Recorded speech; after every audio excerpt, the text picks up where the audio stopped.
6.1 का चौथा क्वेश्चन है, जांच कीजिए कि क्या बिंदु 5 - 2 6 4 और 7 - 2 एक समद्विबाहु त्रिभुज के शीर्ष हैं।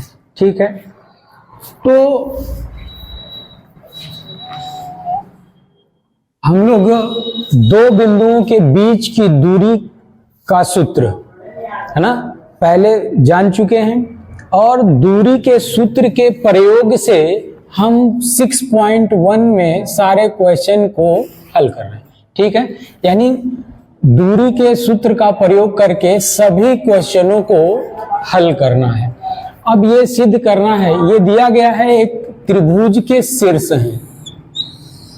मान लीजिए P Q R त्रिभुज है जिसके शीर्ष P का निर्देशांक 5 - 2, अगर इसको चतुर्थांश के हिसाब से बनाते हैं तो इस तरह का बनेगा।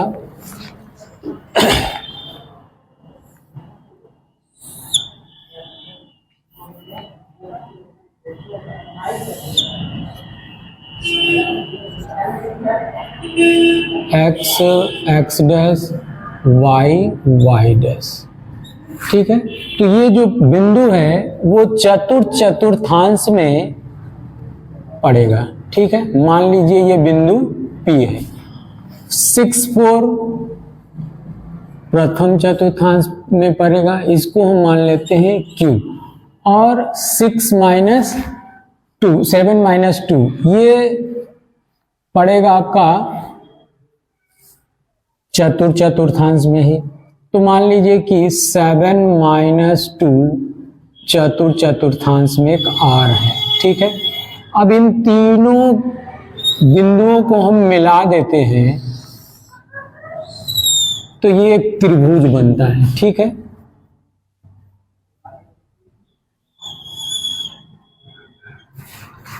अब ये एक त्रिभुज बन गया और ये त्रिभुज के शीर्ष के निर्देशांक हैं। ठीक है, अब इसको हमको सिद्ध क्या करना है कि समद्विबाहु त्रिभुज के शीर्ष हैं। अगर समद्विबाहु त्रिभुज का परिभाषा अगर मालूम है तो सिद्ध करने में आसानी होगी। तो समद्विबाहु त्रिभुज का परिभाषा क्या है? ऐसा त्रिभुज जिसकी दो भुजाएं बराबर हों समद्विबाहु त्रिभुज कहलाता है। तो परिभाषा को अगर हम चित्र के अनुसार करें तो कोई भी दो भुजा बराबर होनी चाहिए। इसका मतलब ये हुआ कि या तो PQ बराबर QR, दूसरा PQ बराबर PR, तीसरा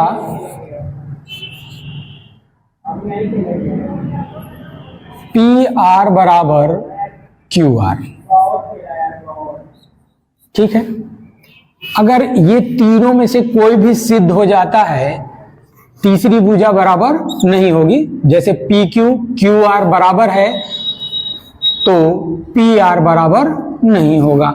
अगर PQ और PR बराबर है तो नॉट इजिकल टू QR होना चाहिए। अब PR और QR बराबर है तो नॉट इजिकल टू PQ होना चाहिए। ठीक है, अब इनमें से कोई भी सिद्ध हो सकता है, दिखाया जा सकता है। अगर हम PQ की लंबाई, QR की लंबाई और PR की लंबाई निकाल दें तो हमको इसमें से कोई भी एक सिद्ध करके दिखा देना है। तो उससे इसको दिखाने के लिए हमको त्रिभुज की सभी भुजाओं की लंबाई की जरूरत पड़ेगी। यानी बिंदु P और Q, PQ निकालने के लिए बिंदु P और Q के बीच की दूरी को हमको ज्ञात करेंगे तो PQ की लंबाई ज्ञात हो जाएगी। और QR की लंबाई ज्ञात करनी है तो बिंदु Q और R के निर्देशांक को प्रयोग करके QR के बीच की दूरी ज्ञात कर लें तो QR की लंबाई हो जाएगी। और बिंदु P और बिंदु R के शीर्षों को हम प्रयोग कर लें तो PR की लंबाई हो जाएगी, यानी P और Q के बीच की दूरी। ठीक है, तो ये तीन साइड हम निकाल सकते हैं। तो चूंकि लिख लीजिए क्या लिखेंगे, तो सवाल है डिटेल में अगर लिखनी है तो पहले P का निर्देशांक दिया क्या है 5 - 2, Q का निर्देशांक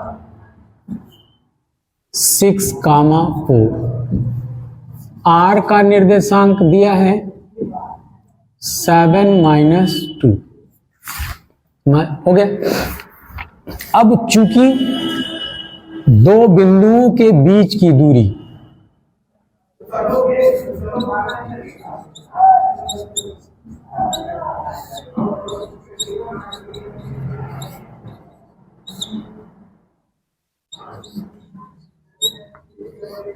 दूरी बराबर क्या होता है √ x2 - x1 का whole square plus y2 - y1 का होल स्क्वायर। ठीक है, इस सूत्र का प्रयोग करके हम इन PQ, QR और PR की लंबाई ज्ञात कर लेंगे। तो PQ की लंबाई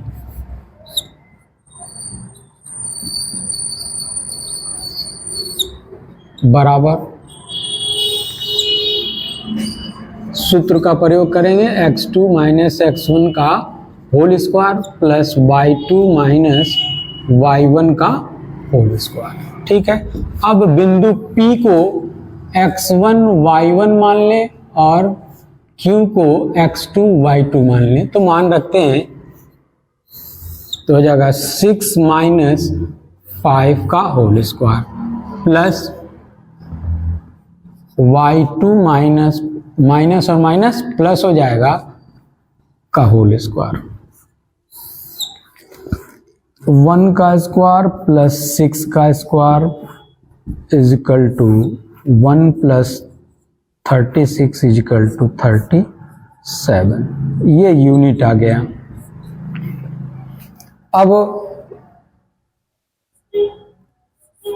QR की लंबाई निकाल लेते हैं।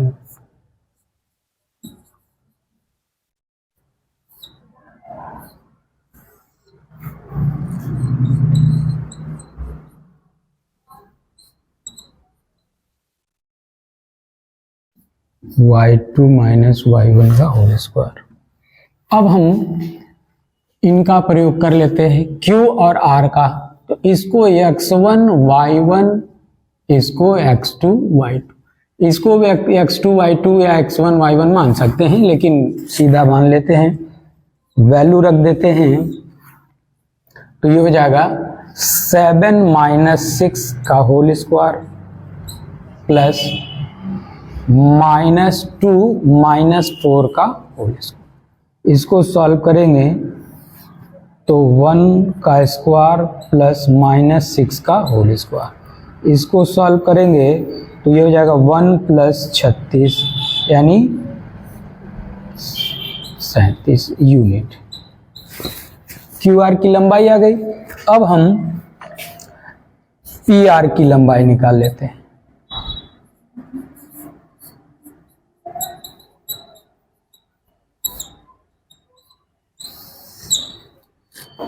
x2 - x1 का whole square plus y2 - y1 का होल स्क्वायर। ठीक है, अब P को, इसको x2 y2 माने ही है, रहने दीजिए, और इसको x1 - x1 y1 इसको मान लेते हैं। ठीक है, तो ये हो जाएगा 7 - 5 का होल स्क्वायर प्लस -2 + 2 का होल स्क्वायर। मान अगर चिन्ह के अनुसार चिन्ह सही रखेंगे तो ये हो जाएगा 2 का होल स्क्वायर प्लस 0 का होल स्क्वायर यानी 4 + 0 यानी 4, 2 यूनिट। तो हम देख रहे हैं कि 2 का, चूंकि PQ = QR, ये आ गया, पहला वाला सिद्ध हो रहा है। पी क्यू, अब लिखेंगे चूंकि, यहां देख लीजिए, चूंकि P Q is equal to Q R not is equal to P R, इसलिए त्रिभुज पी क्यू आर एक समद्विबाहु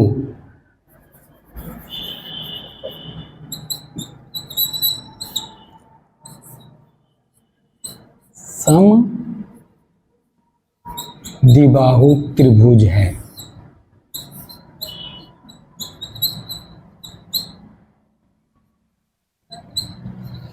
ठीक है, तो दूरी के सूत्र का प्रयोग हम आसानी से करके त्रिभुजों को सिद्ध, कई प्रकार के त्रिभुज हैं, समबाहु, विषमबाहु, समद्विबाहु, समद्विबाहु, समकोण, हम दूरी के सूत्र का प्रयोग करके सिद्ध कर सकते हैं। ठीक है, तो इसको कॉपी कर लीजिए। 6.1 का अगला क्वेश्चन है 5वां। ठीक है, 5वां क्वेश्चन है, किसी कक्षा में 4 मित्र बिंदुओं ए बी सी तथा डी पर बैठे हुए हैं, जैसा कि आकृति में दर्शाया गया है। ठीक है, चंपा और चमेली कक्षा के अंदर आती हैं और कुछ मिनट तक देखने के बाद चंपा चमेली से पूछती है, क्या तुम नहीं सोचती हो कि ABCD एक वर्ग है? चमेली इससे सहमत नहीं है। दूरी का सूत्र प्रयोग करके बताइए कि इनमें से कौन सही है। ठीक है, तो प्रश्न भी आप भी एक बार 2 बार पढ़ लीजिए और समझ लीजिए क्या कह रहे हैं। ये आकृति में दिया हुआ है कि 4 विद्यार्थी यानी 4 मित्र ABCD क्लास में बैठे हुए हैं और चंपा चमेली क्लास में आती हैं अंदर, और ये कुछ मिनट देखने के बाद ये एहसास करती हैं कि ये जो चारों मित्र जो बैठे हैं वो जैसे ऐसे बैठे हैं जैसे एक वर्ग के चारों शीर्षों पर बैठे हैं। अगर ये चारों शीर्ष पर बैठे हैं तो इसका मतलब है कि ये चारों के बीच की दूरी होगी वो समान होगी, तब जाके ABCD एक वर्ग के शीर्ष पर बैठे होंगे। ठीक है, तो इसको वर्ग सिद्ध करने के लिए हमको सभी बिंदुओं को हम मिला लेते हैं। ठीक है, मिला लेते हैं तो इस तरह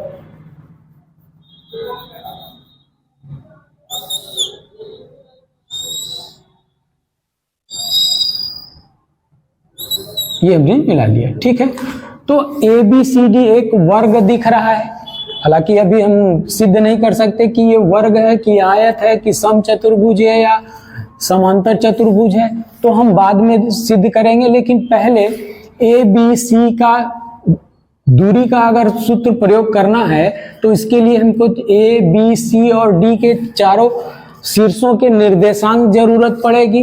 तो हम क्या करते हैं, एक हम आपको बता देते हैं, फिर ये देखिए, यहां से अगर इस पे लंब डाल दें और यहां से इस पर लंब डाल दें, D से x अक्ष पर लंब डाल दें और D से y अक्ष पे लंब डाल दें, तो देखिए ये बिंदु 6 पे आ रही है, काट रही है, और ये y अक्ष को बिंदु 1 पर काट रही है, तो इस बिंदु का निर्देशांक 6,1 हो जाएगा।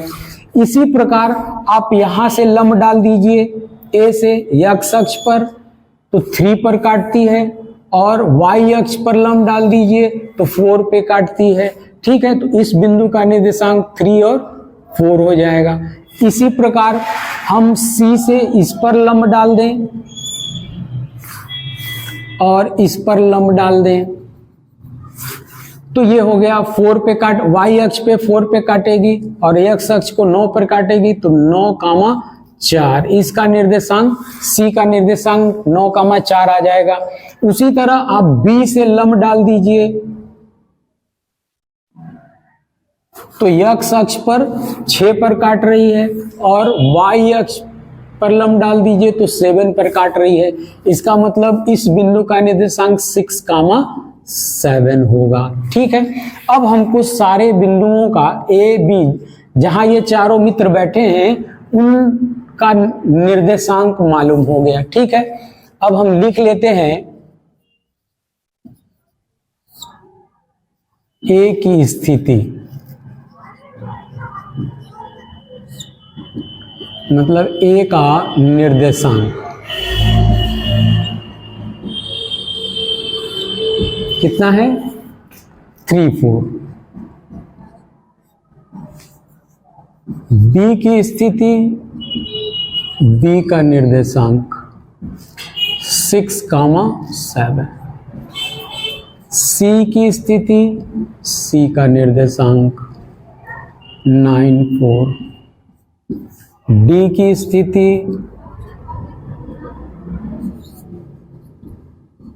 डी का निर्देशांक 6, 1।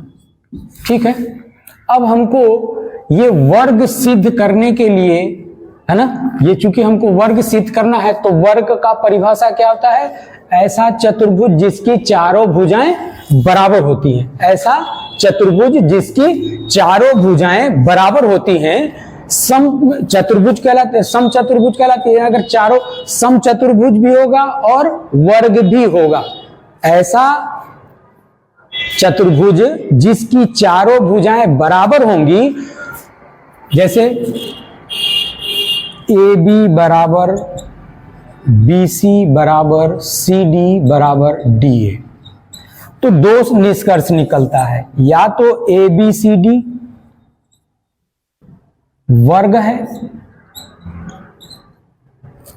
या दूसरा ए बी सी डी एक सम चतुर्भुज है।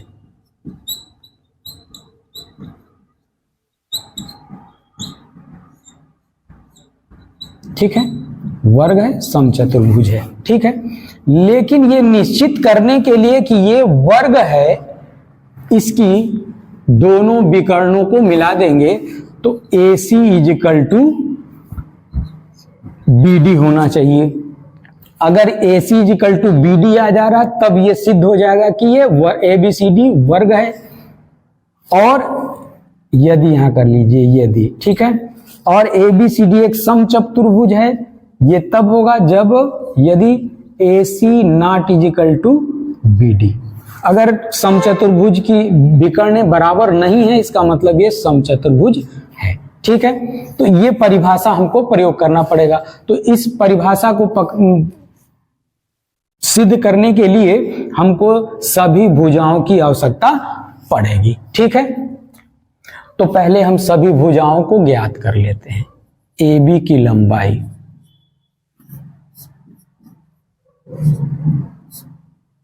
लंबाई लिख लीजिए पूरा,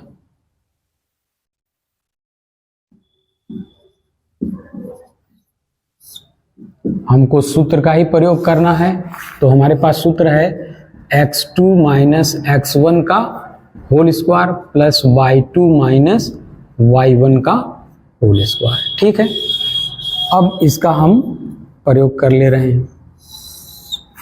तो AB की लंबाई ज्ञात करने के लिए बिंदु A और B के शीर्षों के निर्देशांकों का प्रयोग करेंगे। तो x1 y1 x2 y2, तो 6 माइनस 3 का होल स्क्वायर प्लस 7 माइनस 4 का होल स्क्वायर।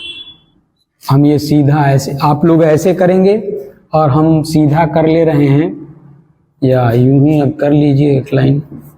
तो ये हो जाएगा आपका 3 का स्क्वायर प्लस 3 का स्क्वायर, यानी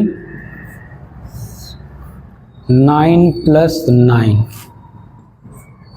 18। इसको 9 इंटू 2 लिख सकते हैं और इसको 3√2, ये यूनिट आ गया। AB की लंबाई आ गए। ठीक है, इसी प्रकार हम BC की लंबाई ज्ञात कर लेते हैं।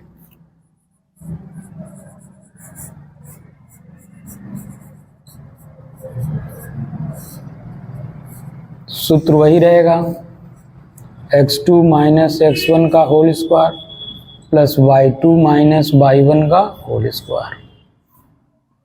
इसमें निकाल लीजिए तो ये हो जाएगा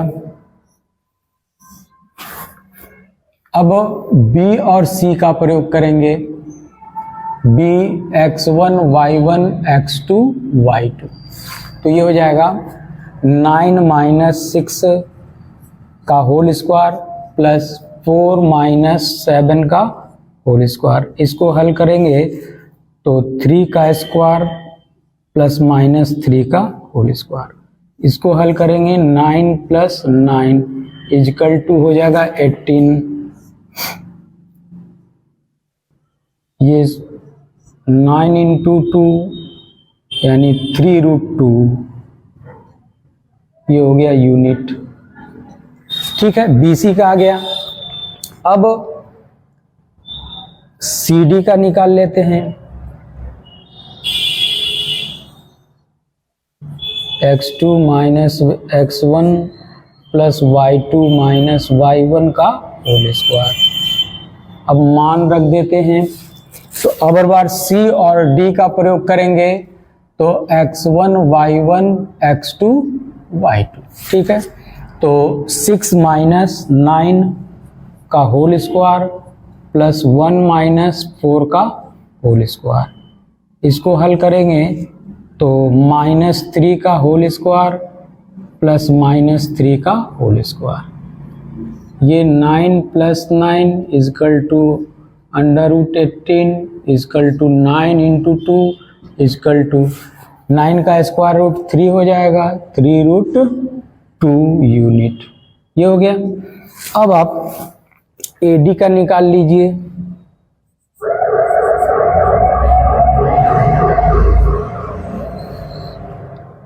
x2 माइनस x1 का whole square plus y2 minus y1 का होल स्क्वायर। अब हर बार A और शीर्ष A और D का प्रयोग करेंगे तो ये हो जाएगा x1 y1 x2 y2। ठीक है, वैल्यू रख देते हैं 3 माइनस 6 का होल स्क्वायर प्लस 4 माइनस 1 का होल स्क्वायर। इसको सॉल्व करें, -3 का होल स्क्वायर प्लस 3 का होल स्क्वायर। स्क्वायर करेंगे तो 9, इसका भी square 9 equal to 18 equal to 9 into √2 यानी 9 का स्क्वायर रूट 3√2 यूनिट। ठीक है, तो ये हमारा सिद्ध हो गया कि चूंकि इतना बराबर हमारा 3√2 आ गया, यानी ये चारों भुजाएं हमको मालूम हो गया, चारों भुजाएं बराबर हैं। ठीक है, तो चारों भुजाएं क्या हो गई, बराबर हो गई। इसका मतलब ये वर्ग हो सकता है, समचतुर्भुज हो सकता है।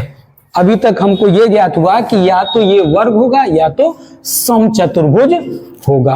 अब समचतुर्भुज या वर्ग सिद्ध करने के लिए हमको विकर्ण की जरूरत पड़ेगी, तो हम विकर्ण निकाल लेते हैं। ठीक है, तो इस इधर इरेज कर दूं, कॉपी कर लीजिए, इसको कॉपी कर लीजिए। लंबाई चाहिए। ठीक है, तो AC की लंबाई, सूत्र वही याद रहेगा, x2 माइनस x1 का whole square plus y2 minus y1 का होल स्क्वायर। ठीक है, अब इसमें हमको AC की लंबाई ज्ञात करने के लिए A और C बिंदु शीर्ष A और C का के निर्देशांक प्रयोग करना पड़ेगा। तो इसको मान लेते हैं x1 y1 और इसको x2 और y2। ठीक है, अब वैल्यू रख देते हैं तो ये हो जाएगा 9 माइनस 3 का होल स्क्वायर प्लस 4 माइनस 4 का होल स्क्वायर। इसको सॉल्व करेंगे तो ये जगह 6 का होल स्क्वायर प्लस 0 का होल स्क्वायर, यानी इसको हल करेंगे तो 36, इसका करेंगे तो 6 यूनिट। ठीक है, लेंथ चूंकि माइनस में नहीं होता इसलिए आएगा प्लस माइनस, तो लेंथ 6 यूनिट आ गया, यानी कि एक विकर्ण की लंबाई 6 यूनिट इकाई आ गई। ठीक है, अब दूसरे का निकाल लेंगे BD की लंबाई।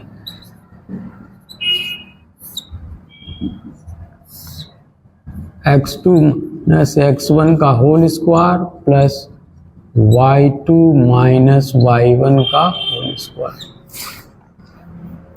अब वैल्यू रख दीजिए।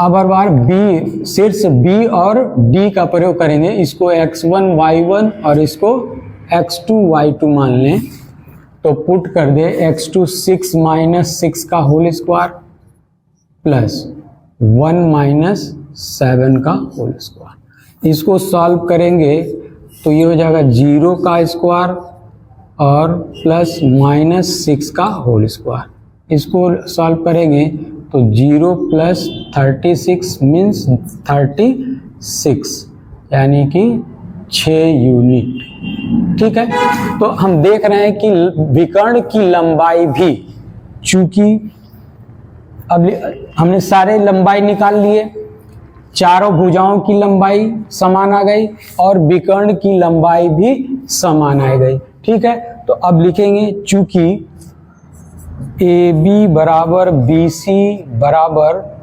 CD बराबर DA इजकल टू 3√2 यूनिट तथा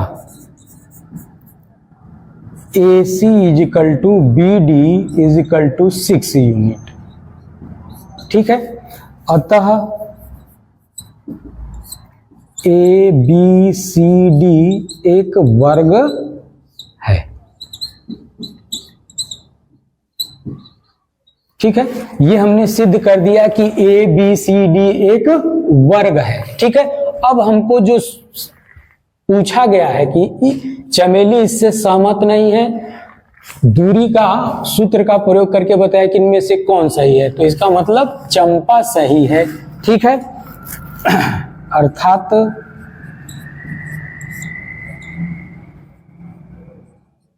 चंपा सही है, ये हमारा आंसर हो जाएगा।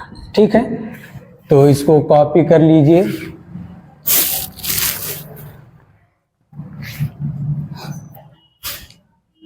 और ऐसे ही सवालों को देखने के लिए हमारे चैनल को सब्सक्राइब करिए, लाइक करिए और शेयर करिए, कमेंट करिए। ठीक है, धन्यवाद।